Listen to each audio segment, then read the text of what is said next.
This is Bruce Duty with Cross Country 3. So glad that you joined us on this great day. So here we are in Boise, Idaho, and I say we because I've got a guest with me today. His name is Paul Knepper. Paul, thanks for coming in and talking with me. Yeah, thank you for having me. Should be a new experience for me and a good time. Yeah, well, learning to do this way is pretty new for me as well. I do a lot of talking, but I'm doing it by myself, and so now I've got a partner with me, and maybe we can partner together with with one another. We'll be partners in crime. Mhm. So we got a few things in common. Paul Knepper and I do. We've both got military backgrounds. We both have a little bit of Texas in us, and we both live in Boise, Idaho. We both attend the same church here in Boise, Idaho. So, if you would, let me just ask you a few personal questions Sure. about you and your family. So, remind me where you were born and then where you spent most of your time growing up. Yeah, so I was born in New York, little city called Newburgh. My dad worked at IBM. They had a plant out there, so we were out in that direction. At a fairly early age, I moved down to South Florida. So I would say I kind of spent half my formative years in South Florida and half of them in Central Texas. We lived in a suburb of Austin and moved there right around eighth grade.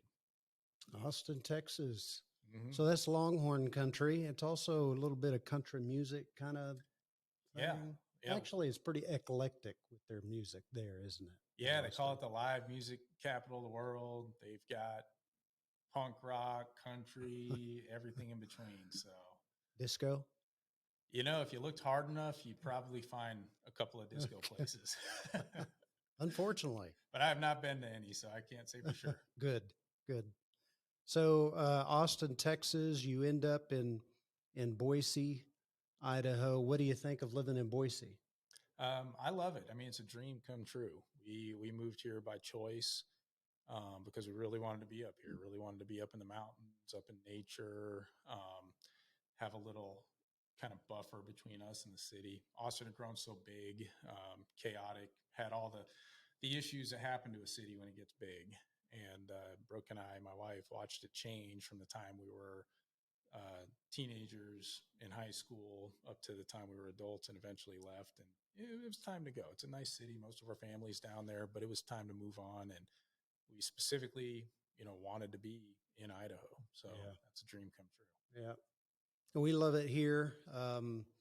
You mentioned Brooke, so you and Brooke have been married how long?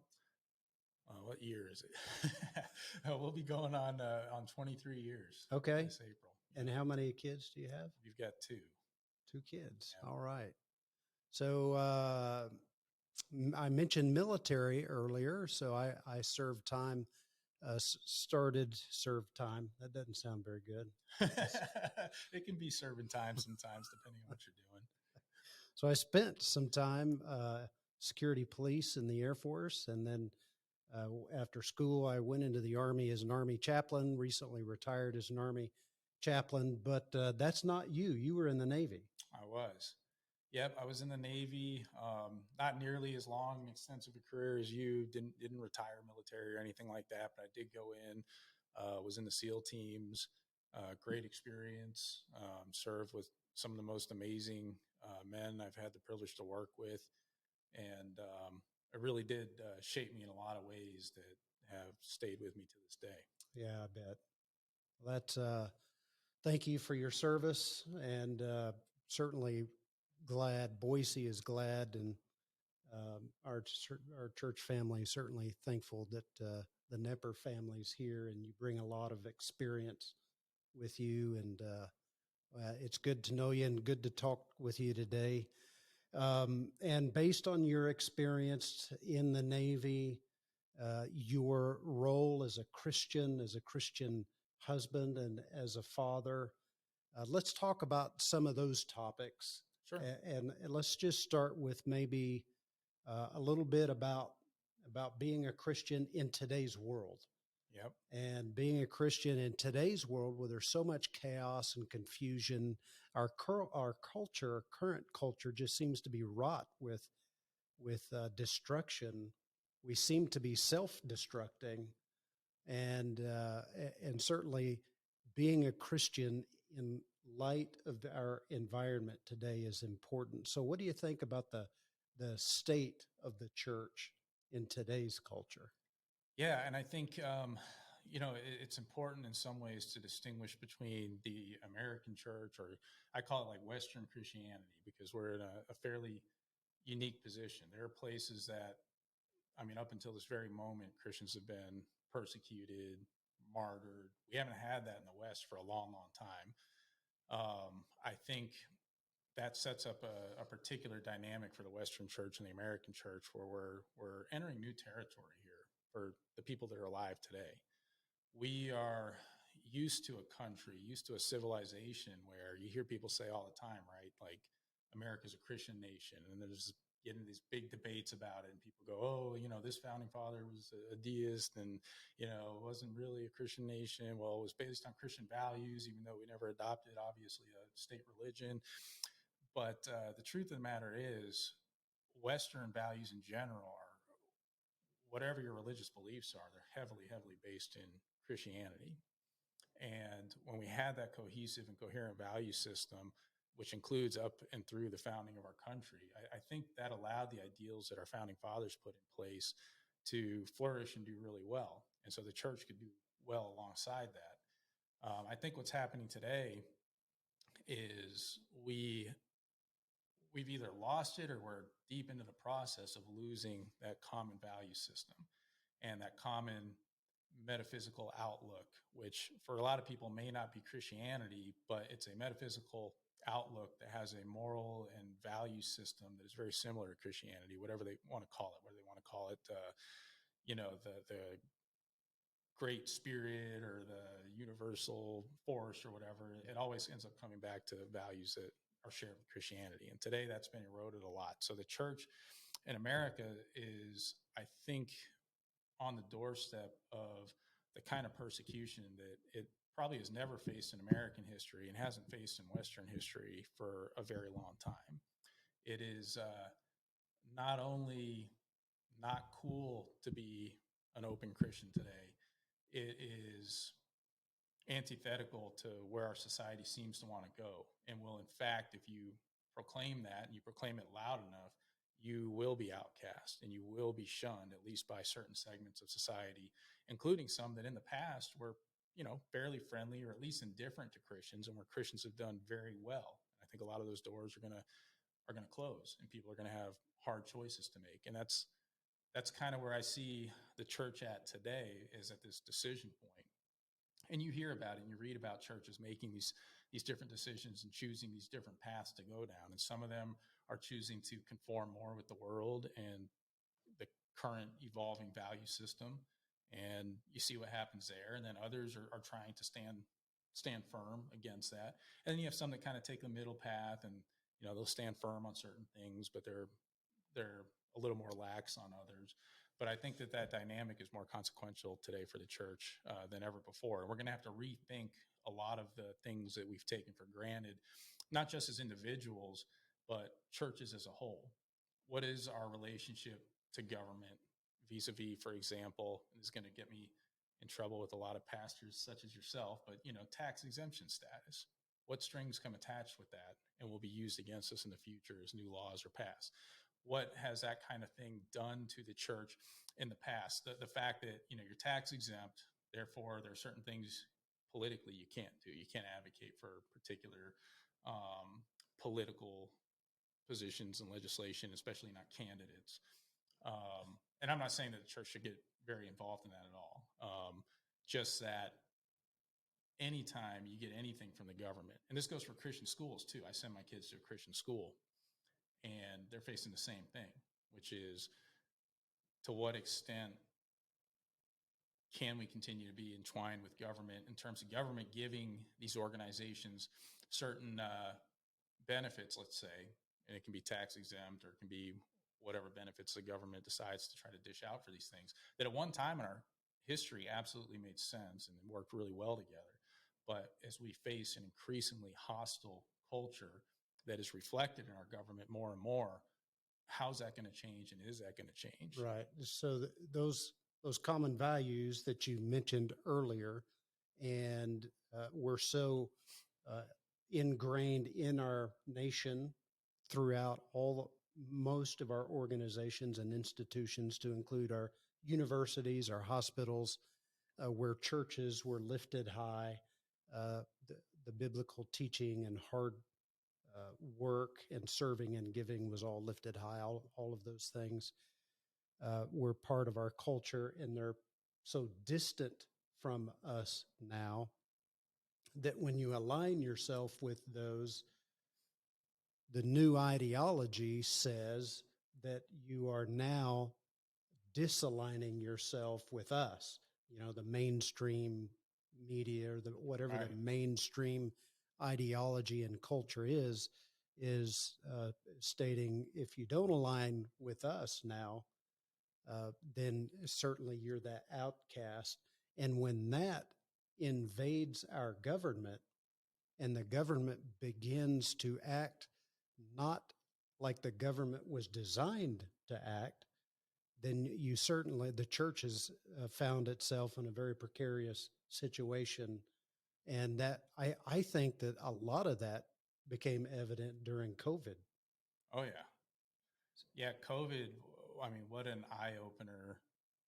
I've seen people who, and to an extent, I'm one of them, people who would have never thought about this. One of the blessings, the silver linings of, well, there's COVID, which is it's a disease caused by SARS-CoV-2. And then there's the response to COVID, which is a whole other animal, right? And so a lot of times we talk about COVID, we're talking about that response to COVID. How did society respond? How did our government respond on our behalf? And yeah, how did the churches and respond? what did churches do? Exactly. And that really was an eye opener for a lot of people. And I'm thankful in a way, because that one of the concerns I have, and I know we've talked about this, is people get too comfortable. People get too comfortable. Um, they start to lose sight of what's really important. And we still have a lot of that today, but there's just a lot of people out there who say that can't happen here, right? You look at things that happen in other places in the world, places that, you and I have been to in our time in the military, or just going there as tourists or visitors or whatever. And you see these other countries and you see how things happen there. Or we look at history, which you're way more up to speed on history than I am. But you look at things like the totalitarian countries and things that happen in the Maoist revolution, Nazi Germany. I'm not down with calling like everything Nazi, like seems to be the trend today. Right. But there are lessons you can take from that. And we tend to look at that and we go, well, that happened there, but we're good people. That'll never happen here. And COVID, I think, was an eye opener. And I look at it not just as America, but you have to look at the West as a whole, because we influence each other. Usually, if you see something happening in Europe, it'll get here eventually. Yeah. And if you see us doing something, it'll get to Europe eventually. Right. There's a lot of trade of ideas and ways of thinking. And so when you look at the Western world's response to COVID, what can you say except for wow? And I mean, it was eye opening. You had, just here, you had the lockdowns, people forced out of their jobs, forced to close their business, forced to take medical procedures that they didn't want, forced to wear a mask despite all the evidence. And going into COVID, I was very open-minded about, we don't know what this is. Could be dangerous. Let me do my research. And one of the first things I did is I was like, should I be wearing a mask? So I pulled all the research I could, all the actual studies on masks. And universally, they were like, these are not here to stop viruses. That's not how they work. They don't work. And now the mask has become a religious symbol, and you have to put it on. And for the longest time, you had to put it on to fly. And that's just America. In other countries, they were quarantining people against their will. And I'm not talking about China or any of the boogeyman countries we talk about where we know people have less freedoms. I'm talking about Australia, places like that, where they said, we're going to quarantine you. I think Canada was doing similar things. We saw freedom of speech restricted. They said, well, you can't question. First, you can't question how the virus got here, which is still an open question. I'd kind of like to know a little more about. But if you asked about that early on, there was an acceptable narrative, and you were absolutely censored. And, these Twitter file things have come out that show that government was directly involved with trying to identify what they wanted censored. And they worked very closely with big tech to regulate that. So for a lot of people who said that can't happen here, we've got our Bill of Rights and our Constitution and our courts and all this stuff, and it's going to protect us. In a lot of ways, that failed us. And that has to be an eye opener to a lot of people. You've got to really reconsider things in light of what happened there. Yeah, if the ideology has reached every area or arena of our society, then their interpretation ultimately impacts all of us, to include our children in the school systems. I was thinking about what you mentioned with Australia. I noticed some newscasters in New Zealand that were trying to tell their listeners that if any of them listening had not gotten the jab yet, that they just need to get the jab and just do what's right. And that reminded me that my last time in the Army uh, was during COVID, and during COVID we were having discussions about wearing masks when we were outside. Mm-hmm. And so to include during PT, so our physical training, we were having those discussions about when you're running, whether or not you should wear a mask. It was just so disappointing and discouraging, and we were distracted. But I remember hearing from those in leadership numerous times, just do the right thing. Bruce, just do the right thing. Right. Which is what I say to do. Yeah. Yeah. Yeah. What I say is the right thing. So Bruce, just do the right thing. Mm-hmm. And, on top of the fact that my last training in the Army, so I'm sidestepping here a little bit.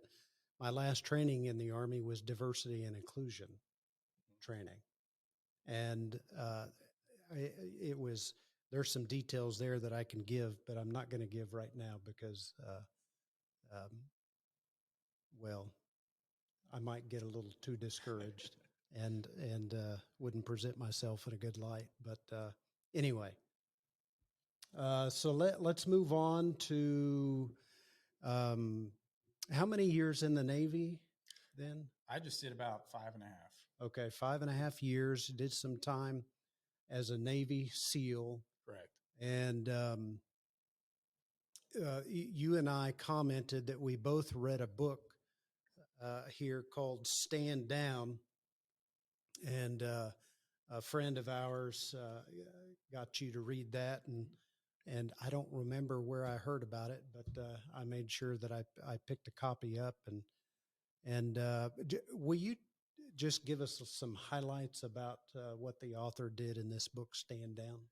Yeah. So as I can recall, it's been a little while since I read it, but it talks about the creep of this ideology. I call it the woke ideology, or really it's the woke state religion, because I think that it's definitely presents as a religion. And I don't mean that in a figurative sense at all. But it talks about the encroachment of that ideology into the U.S. military. So we talk about how it's taken so many different institutions, taken academia, taken what we saw in COVID with the medical stuff, and not just in respect to COVID and COVID measures, but even in terms of like doctors who can suddenly no longer define what a woman is or a man. Yeah. And so he's talking about that kind of an ideology creeping its way into the military, and his concern, and he doesn't approach it, even though it's become such a politicized issue. It really shouldn't be. It should be an issue of, can these institutions function as they're supposed to, especially in the case of the U.S. military? And so he tries to approach it from that perspective and not make it a political thing, but just say, hey, are there goals that are starting to supersede the actual purpose of the U.S. military, that because of this ideology, these goals are being given the place of priority, and as an effect, weakening the effectiveness of our military? And I think he makes a really compelling case that it is. And he talks a lot about civilian leadership of the different branches, and how they've put in how those leaders were used to put in the goals and objectives of a certain political ideology. He talks about the infiltration of this ideology into the service academies, where you literally have people going to, Army or Air Force, the academies, and being taught things that it's like, how can you be taught that and then still want to go out and fight and potentially die for your country when you just learned this in school and they told you to think this about the country? And then it talks about how some of that, the ideologies, views on things like the diversity, equity, inclusion stuff. How does that impact the military? When, if everybody dies and they're very diverse and they don't achieve the mission, they all get killed, not going to matter how diverse or inclusive the unit was at that point. If there's anywhere alongside maybe professional sports where you really just want like the best person to do the job and you don't care what they look like or where they came from, as long as they can ethically do that job, the military is that place. And it talks about how that is maybe getting corrupted. There was a big push to put the first female through Ranger School. And I know that's a big political thing, but read the background and the facts there. It'll at the very least make you ask questions about that process. Not to take anything away from the person that suffered through Ranger School, but there definitely appears to be shenanigans going on behind the scenes there. And I know that there have been pushes to get women to go, to what my community was in the military and get them to go through buds and things like that. And the statements that were being made at that time was that no standards were being lowered. Right. None were altered. None were adjusted. That the females were doing everything that the males were doing, and perhaps even better. Right. It's always sold as, hey, this isn't gonna be a detriment in any way. But when you get that kind of political pressure and you get people whose careers hinge on can they push certain agendas through, and that's what he talks about in the book. He talks about a lot of the higher ups and the flag officers that were on board with this because their promotions are at stake. Yeah. So what do you think happens when they call down there to Ranger School and check on their project? I remember doing some reading. It may have been by David McCullough, an American historian, but I'm not sure. Someone who commented on General George Custer back in the day, and he made this statement or question. He said, "What did General George Custer want?" He wanted what every other military officer wanted: to be promoted. Mm-hmm. And I thought about that statement there, and not to discourage those who like the service of George Custer, and certainly had a terrible ending. But I've seen that. Yeah, I've seen those who stated that they came into the military just to serve their country. And it's almost like that was just a line when you found out that it was almost like they were a careerist. Oh, yeah. There's certainly something to be said of having a career. That's great. A professional career, something that you retain knowledge of based on your training, and you update your knowledge and your skills through professional development, and you're good at your career. But when you become a careerist, in other words, everything is all about protecting your career, protecting your future promotions. That person will ultimately do or say anything to protect their career.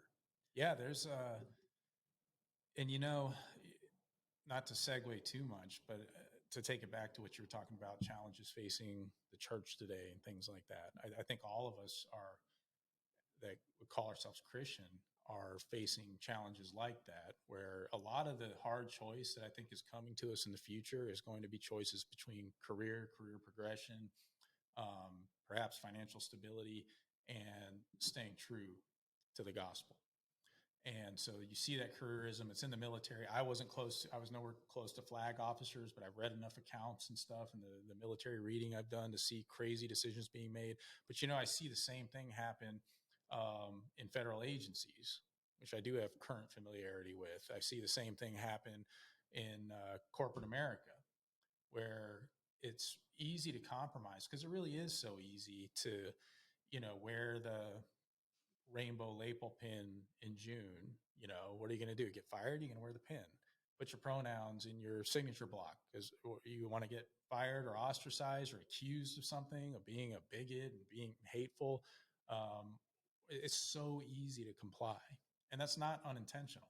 It's always set up to make it so easy to comply. Love is love. Don't be a bigot, all this other stuff. Easy to just justify doing it. And then that's how they ultimately can sway an entire population of people to almost overnight believe that man and woman are made up categories. For instance, it always starts with something that's super easy to comply with. But if you step back and you go, wait a minute, these views are unprecedented and unheard of in human history. How did we become the brilliant geniuses that, circa 2010 or 2012-ish, somewhere in there, suddenly discovered that for eons of human history, male and female, man and woman, have been a scam. And thank goodness that we enlightened people have come to be and suddenly have unraveled that great deception and discovered for the first time that, men in fact can get pregnant. Well, when you think about radical views like that, even if you're a believer in one of those radical views, I hope you have viewers who are coming at this because, they want to spit hate. I hope you have them and I hope they listen. It's like, even if you believe this, at least step back and go, this is odd how this happened. This is really odd that it took this long for any human society anywhere to figure this out. I should at least kind of question, well, where did this come from and why now? And why did the whole world in the span of like a decade pretty much completely and radically shift its view of very, very basic and fundamental things that everything else in the animal kingdom seems to adhere to, but not us? You should at least have some doubts before you jump in with both feet into a belief like that. Yeah. All those generations before us that seemed to have so many benefits. They did have so many benefits, but more importantly, they provided us with the benefits of having a society and culture with some order. And so we have homes with families, neighborhoods with homes and families, and cities that are built based on that family construct of a man and a woman in marriage and having children, and then contributing to society, contributing to citizenship, helping the church to grow, et cetera, et cetera, et cetera. And we are reaping the rewards of that orderly society like that. Yep. Even if that person didn't believe in the Lord God, that person benefited from those godly values that were taught in those generations before them. And if we were going by this non-binary, transgender kind of thing that's going on right now, we wouldn't even have the society that we have. Right. Well, and you look at there's statistics on it and studies being done now where I think it's, I don't want to get the numbers too wrong, so take this with a grain of salt, but the numbers are of the people who identify as part of, for example, the LGBT community. I think it's overwhelmingly in people who are under 30, and in that subgroup, people under 30, it's something like 1 in 5 currently identify as somewhere on the LGBT or T, somewhere in there. 1 in 5, so 20%. That to claim that is normal in any mammalian species. I'm not even just talking about humans. To say that 1 in 5 are like willfully remove themselves from the reproductive pool, it's almost a mathematical impossibility. So it's another thing where even if you have to ask yourself, like, why all of a sudden is it 1 in 5 for that young age group? Why not ever before? Why now? And how come that doesn't jive with anything else we see in the natural world? Where's the 1 in 5 transgendered elk, or the 1 in 5 gay grizzly bears?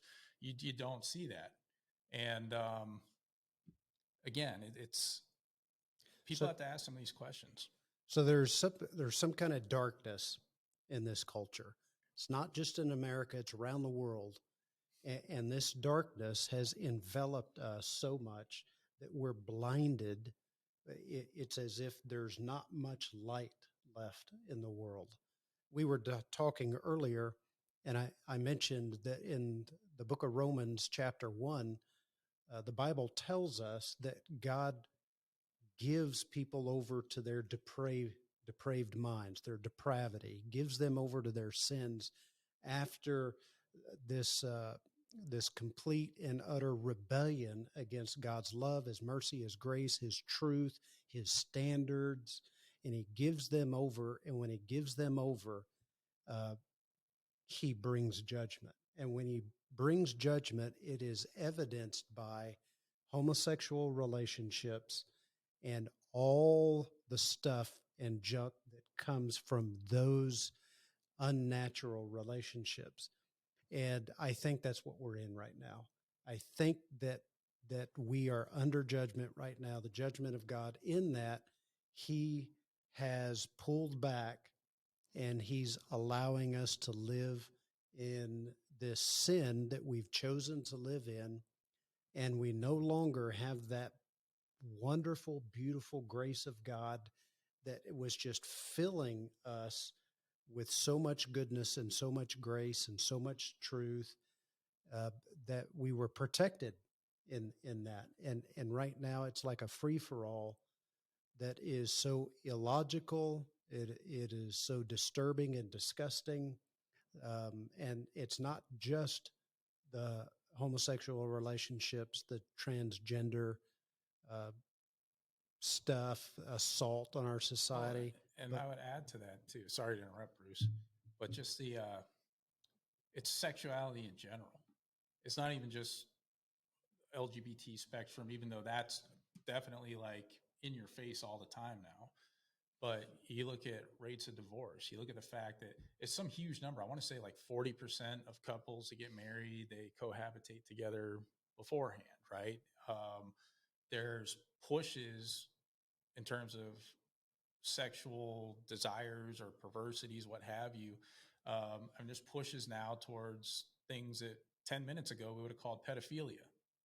There's pushes towards open marriages. So just, open adultery through a couple that claims they're married, or relationships of marriages of more than two people at one time. So you're seeing this, and sex is so fundamental to human experience. And you're just seeing that fundamental desire get stretched and distorted in every direction, whether it's heterosexual, homosexual, and everything in between. And there are a lot of, like I talked about earlier, how some of these roots go like way, way back. And if you go back decades, you look at this stuff, and there's like the subway analogy I gave. You build, when you build a subway, the longer you have that subway and stuff gets built up around it, the harder it is to move that in any direction. So you better either hope that you're really good at predicting where the subway lines need to be, or you need to hope that the stuff you build up around it makes sense, because otherwise you have a system that's very, very hard to change. Well, a lot of the challenges we face today have roots that go way back. That I think at the time that these seeds were planted, people maybe didn't realize like this is going to end up in a bad place. This is going to go in a bad direction.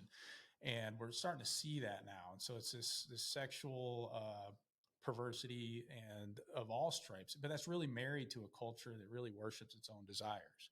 We're becoming a very humanist culture where what's on our altar of worship is desire.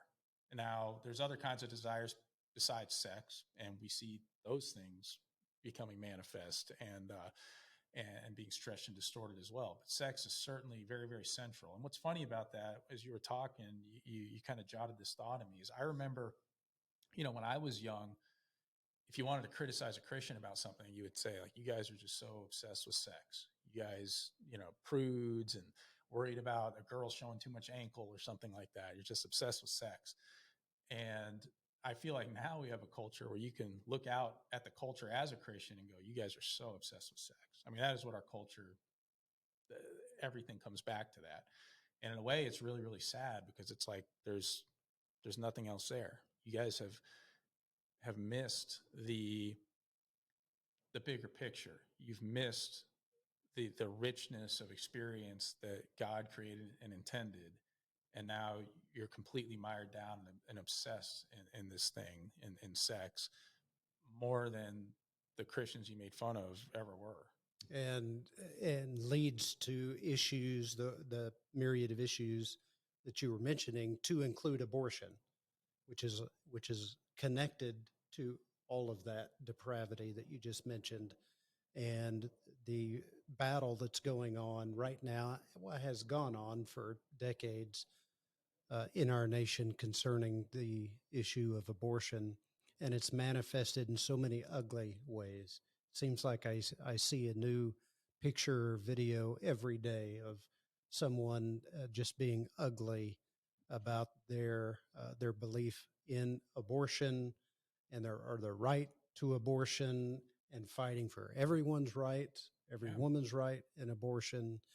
And it's almost as if sometimes they look demonic, they sound demonic, and it's a reminder that we're in a spiritual battle.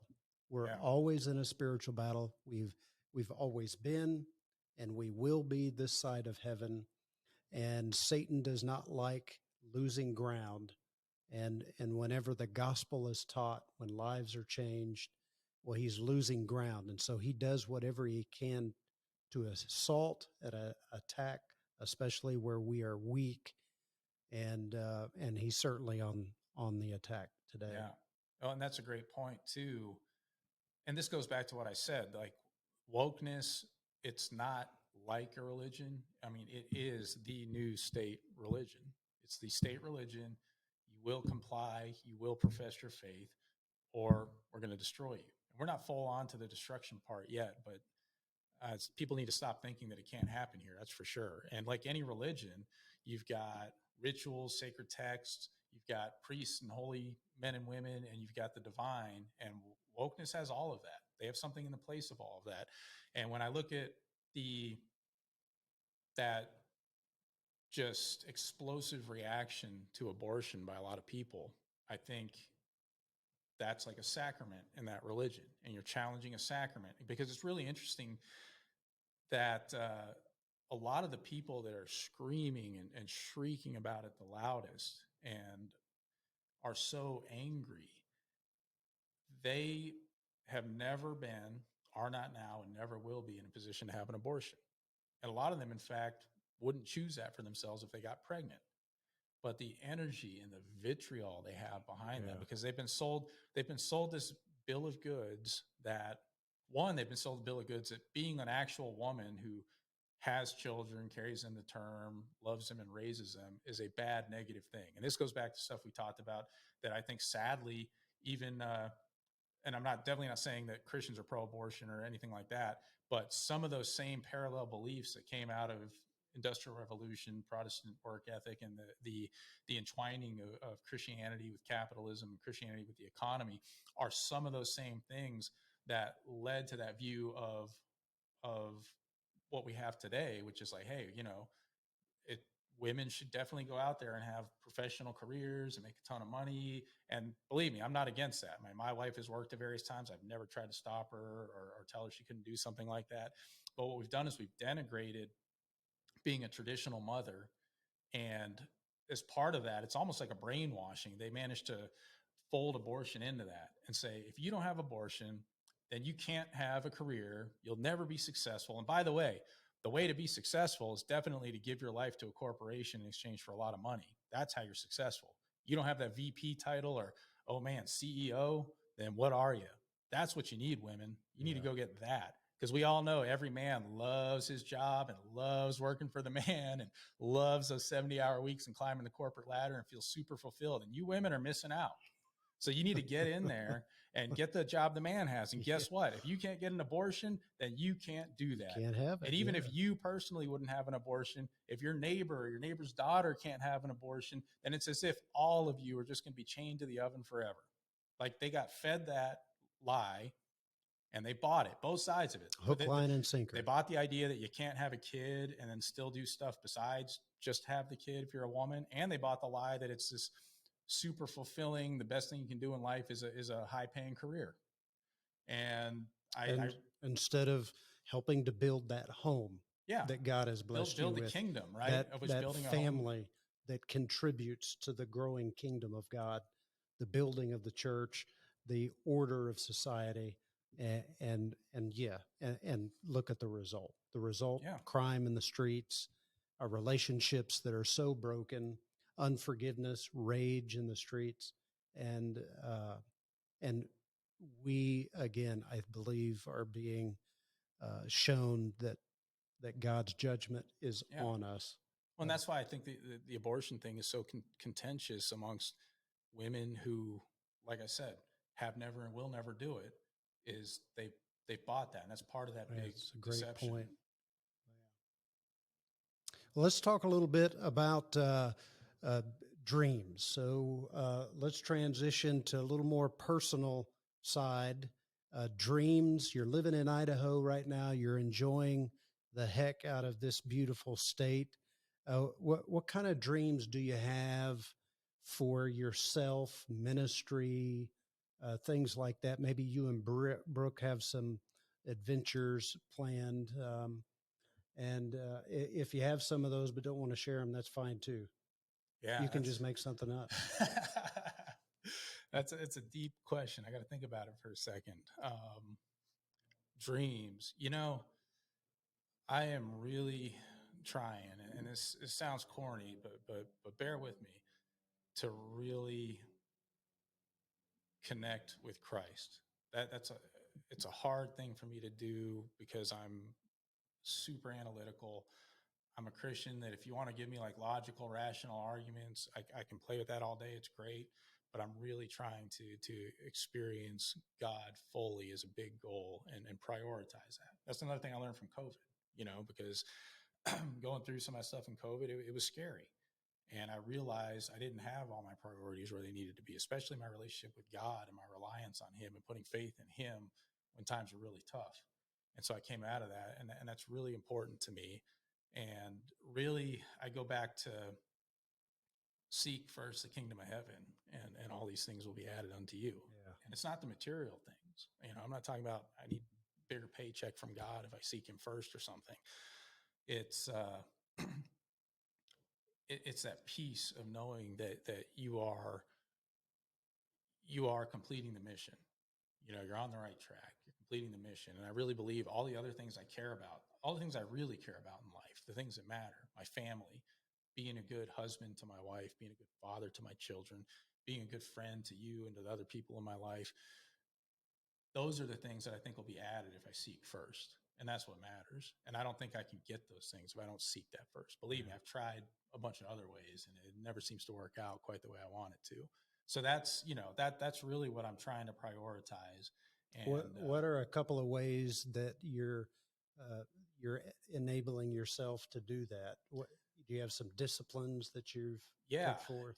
And some of them are in development, but definitely one of the biggest changes is just reading the Bible every day. Like I didn't do that, for a long, long time. And now I've been reading the Bible every day. I make it a point. If I stay up too late, too bad. I'm going to read the Bible before I go to bed. Prayer and the nature of my prayer has changed from like, give me something or do something for me to, I'll give you a personal example. It's a little weird me sharing this because I don't like talking about myself and getting too personal, but I think it's kind of instructive. For the past several years, I think most of us can agree they've been tough years. Looking at 2020, Sure, up to the present, a whole bunch of stuff has gone on that if you're a Christian, you've probably felt it.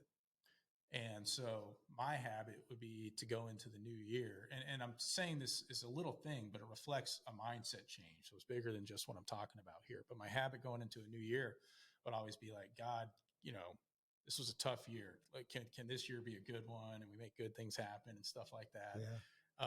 But I'll tell you, this year, for the first time I can remember, my prayer was a little different. And I just said, God, whatever you want me to do this year, whatever you're throwing my way, I just ask you be with me through it and you give me the strength to face it like the man you want me to be. Whatever happens, if there's more disasters, if there's more challenge and trouble, that's my prayer for this year. And that's that's different for me because I was always like, give me a good year, make some good stuff happen. Right.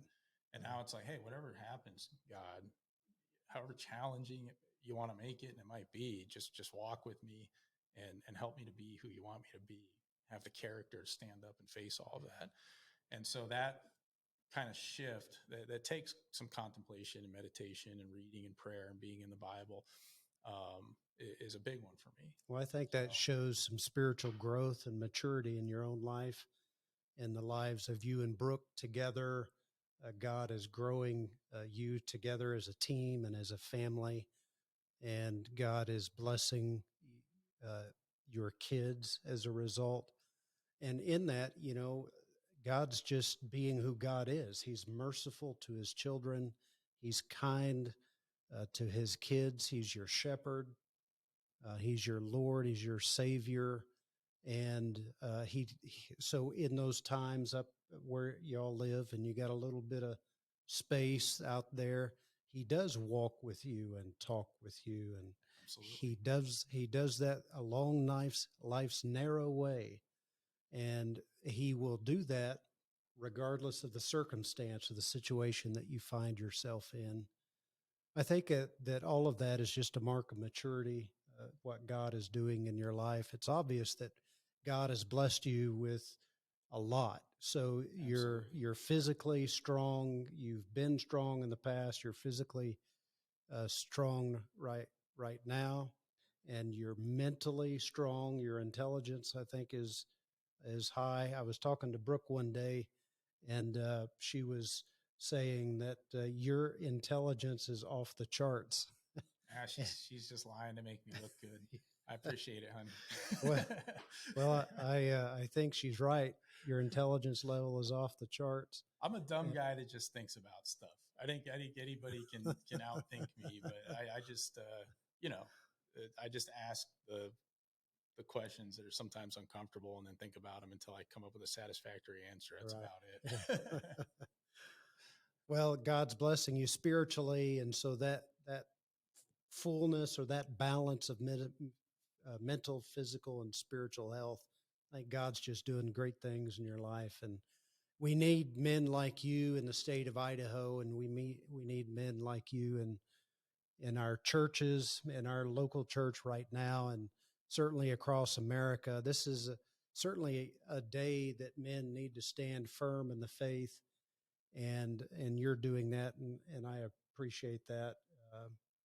Uh, we need to sharpen one another, and I think us talking together this afternoon enables us to sharpen one another, and you're certainly sharpening me, and I appreciate that. Well, thank you very much, and I feel the same way. And it's not an easy walk. I mean, I feel the hard thing for me is I know deep down I'm a hypocrite. I will screw up. I'll sin tomorrow, But the thing I take away, and this my whole life has been this experience, is you don't give up. Every single day you can find a way to get up and keep going and figure out what I did wrong last time. How am I going to make it right this time? How am I going to get better? And then just go and do it. Yeah. Be willing to suffer. Be willing to be uncomfortable. Yeah. And perseverance produces character, and character produces hope. Yep. Get where you're going. Well, you're being a good model to your kids, and that's a rarity today. But good men and women are out there, and families are. Yeah, I think one of the great things that I ought to mention is that you're not alone in that COVID, in that disastrous response that we gave to that sickness that invaded our nation, our world, our nation, and our homes. That there are men and women in families that are digging deeper into the Word of God and developing the relationship with God, and they're just becoming more spiritually mature and dependent on the Lord, and more useful in the church. So, looking forward to God blessing us. Thank you, Paul, for thank you. coming. And I appreciate you having me on. It's a cool experience. Well, good. Never done it before. Yeah, lots of fun. Thanks for listening to Cross Country 3 today. Again, this is Bruce Duty with today's special guest, Paul Knepper. Take care. God bless.